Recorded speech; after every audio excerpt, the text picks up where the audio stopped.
The funeral was quiet, too quiet for a woman who had once commanded the respect of an entire city. My mother's casket lay surrounded by white lilies, the only flowers she ever truly loved. The scent lingered in the air like memory. People spoke in hushed tones, but their eyes were everywhere. I stood alone, the last to place a flower on the polished wood. My hands trembled, not just from grief, but from something I couldn't name yet.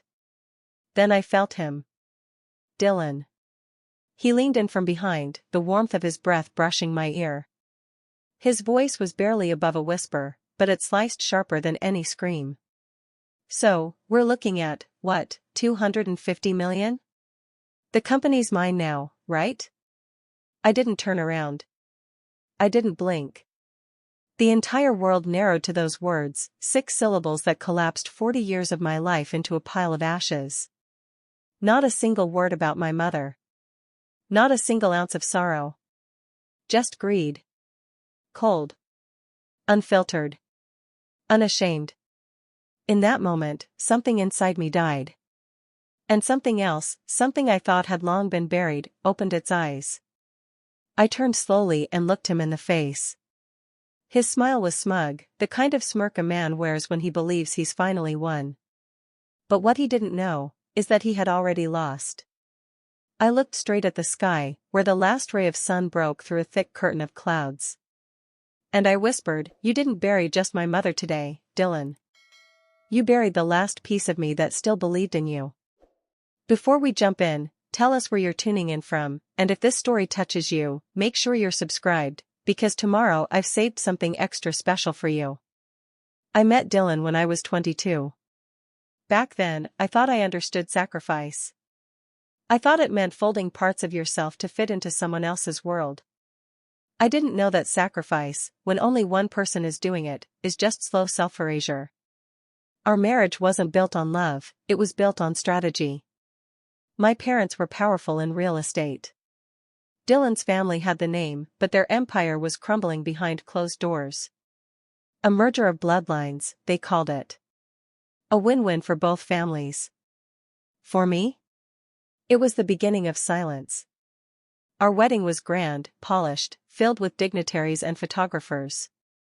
But I remember standing at the altar and thinking how every smile felt rehearsed, how every touch was a transaction. Dylan held my hand like he was shaking on a deal. He was 26, confident, entitled, used to getting his way. I was the obedient daughter who said yes because she didn't know how to say no. In the early years, I tried. I decorated our home. I cooked his favorite meals. I laughed at his jokes. I waited for warmth, for partnership, for any hint that this union could bloom into something real. Instead, I was met with cold routines. He'd read the paper at dinner, scrolling through his phone while I sat across from him, invisible. He never asked about my day. Never remembered anniversaries. I once made him a handmade album of our first year together. He left it in the back seat of his car, unopened, until it warped in the sun. Still, I held on. Because that's what women like me were taught to do. When we couldn't have children, it wasn't just grief, it was blame. I saw it in his eyes, even before the tests confirmed it wasn't his body that failed. It was mine. His mother, oh, she didn't miss a beat. She called me the decorative wife. Said I was lucky Dylan kept me around. That any other man would have replaced me by now. I took it all in silence. I didn't tell my parents. I didn't want to disappoint them, or make them feel guilty for the life they'd chosen for me. Instead, I smiled at family dinners and said we were trying. That God had a plan. Behind closed doors, I washed his shirts, ironed his suits, and listened to him breathe in his sleep while I stared at the ceiling, wondering if this was what the rest of my life would feel like. Lonely. But not alone. It was my mother-in-law's stroke that changed everything, though not in the way I expected. She collapsed in the garden one morning while I was bringing out tea. One second she was sitting upright in her chair, complaining about the weather, and the next, her teacup rolled across the stones like it was trying to escape. Dylan was out of town, as usual. I called the ambulance. I rode with her. I waited 12 hours in the hospital while the machines beeped and the nurses whispered behind curtains. When Dylan finally showed up, he looked more annoyed than worried. He glanced at her, tubes in her arms, half her body limp and unresponsive, and said, "How long is she gonna be like this?" That was the beginning of a new chapter. Not a better one, just different. I became a full-time caretaker. For the next 8 years, I bathed her, fed her, brushed her hair, clipped her nails, read her the newspaper. At first, she resisted me. She'd spit out the soup, push my hand away, curse under her breath. But I didn't stop. Maybe it was duty. Maybe it was something more complicated than love. Maybe I just needed to feel useful. Dylan? He was barely home. When he was, he spent most of his time locked in his office or scrolling through his phone, acting like caregiving was beneath him. "I'm working," he'd snap whenever I asked him to hold her hand while I changed the sheets. "What do you think pays for this roof?" He started taking longer business trips. Coming home with new ties, new cologne. Once, I found a lipstick stain on his collar. When I asked, he said I was being dramatic. I stopped asking after that.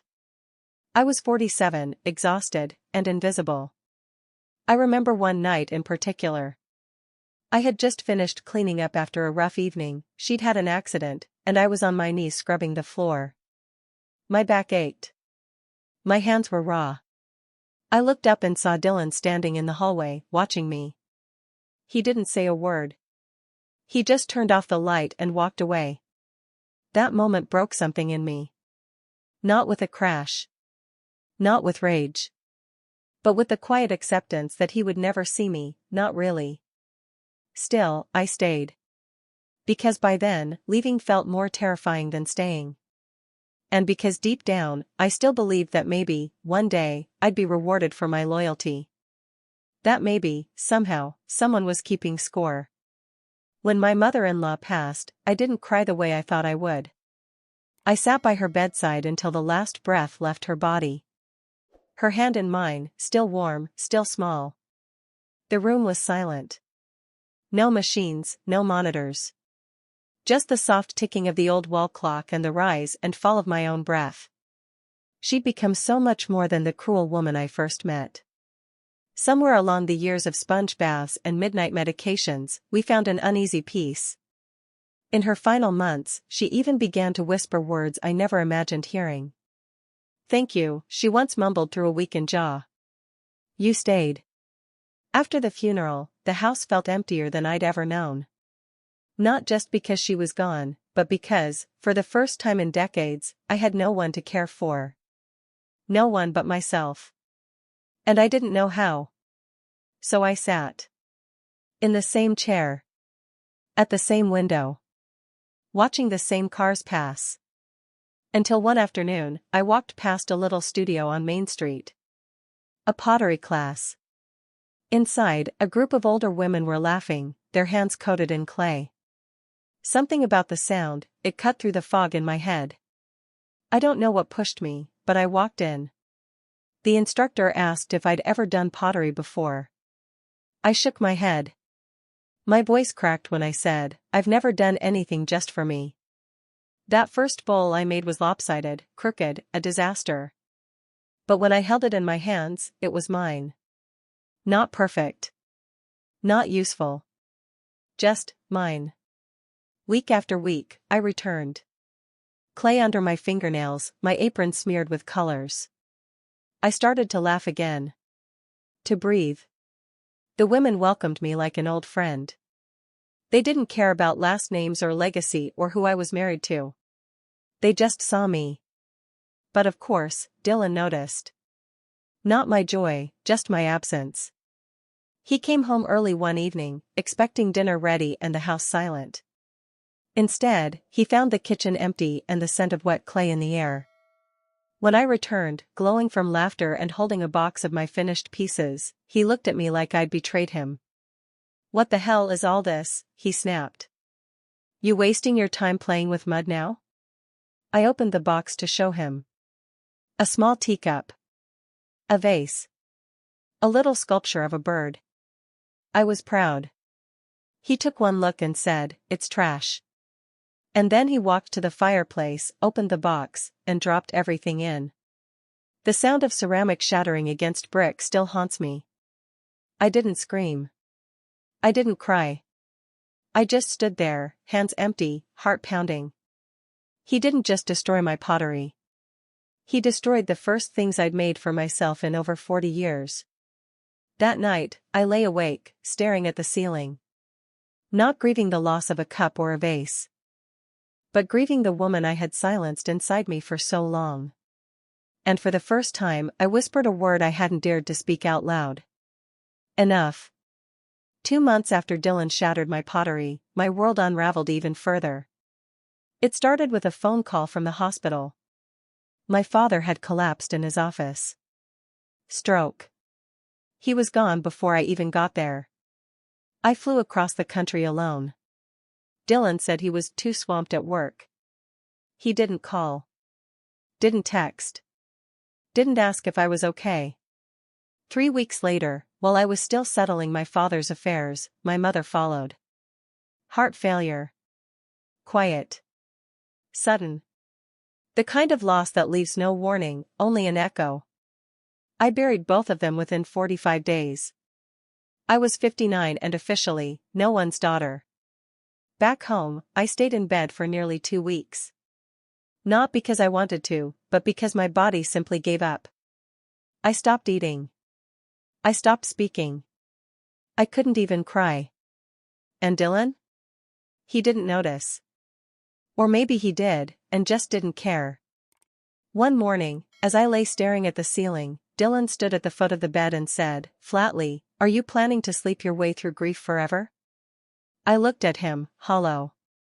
I buried my entire family in one season. He shrugged. People lose people all the time. Life goes on. Then he turned on the TV. That was the exact moment I felt the shift, like something inside me cracked open and refused to close. I realized Dylan wouldn't change. Not now. Not ever. And I wasn't grieving just my parents. I was grieving the life I could have had if I'd chosen differently. If I'd walked away years ago. And somehow, under that pile of numbness, a spark returned. I sat up that evening and made myself tea. Weak.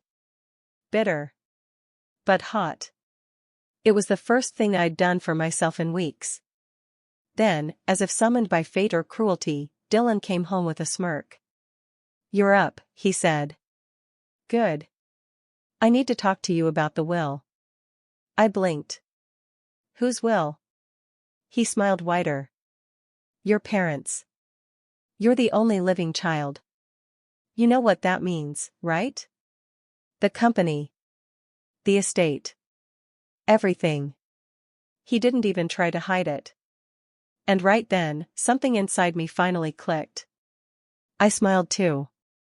But not the way he did. The next morning, Dylan was gone. His clothes. His suitcase. His desk drawer, empty. On the kitchen counter sat a neatly stacked pile, a signed divorce petition with his name on it, and a note. No hard feelings. Just business. I stood there in my robe, the same robe I'd worn for years. Staring at those papers like they were a map leading me out of a prison I hadn't even realized I was still in. I didn't scream. I didn't fall apart. I didn't even feel betrayed. Because the truth was, I had already started leaving him a long time ago, inside. Now, the only thing left was to make it official. So I picked up a pen. And I signed. The first call came 2 days later. I was sitting at the kitchen table with a cup of lukewarm tea, staring out the window at the empty driveway, when my phone rang. Dylan. I let it go to voicemail.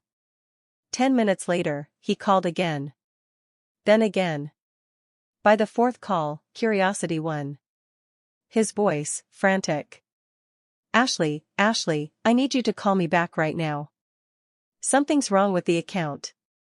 The bank won't release the funds. I tried everything.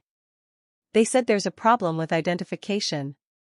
I sat quietly, the corners of my lips curling for the first time in days. So. It had begun.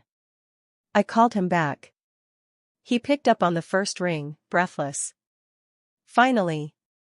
Look, I went to the bank, and they said I don't have valid ID.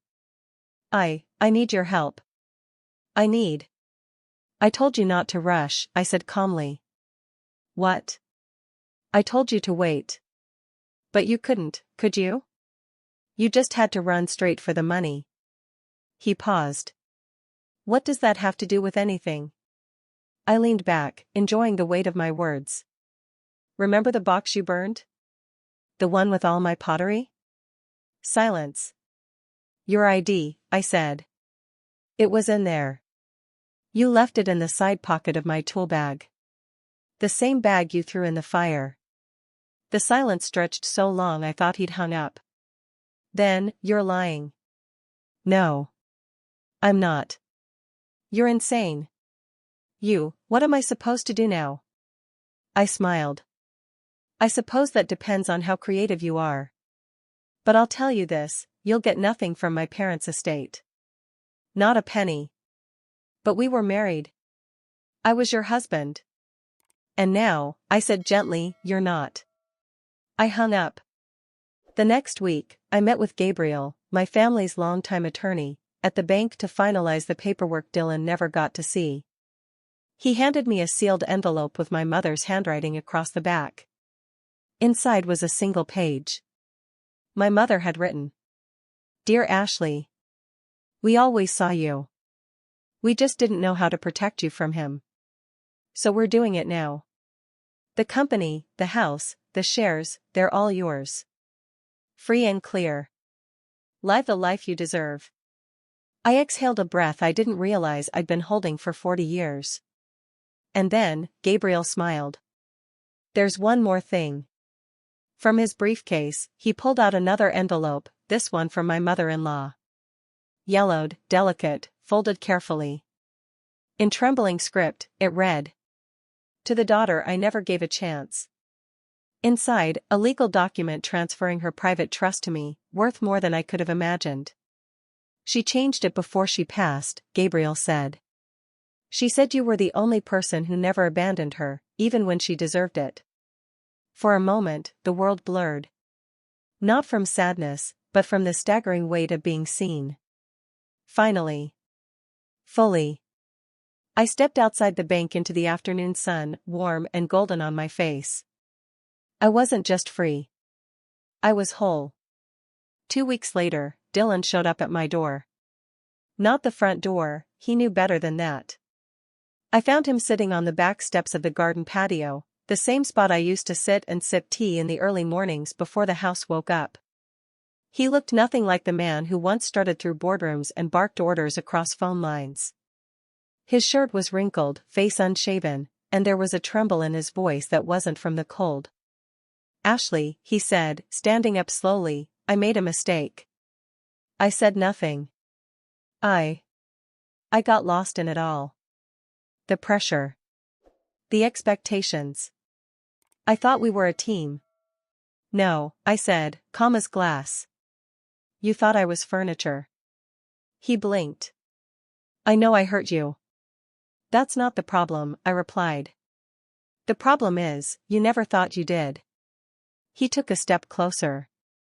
Can we start over?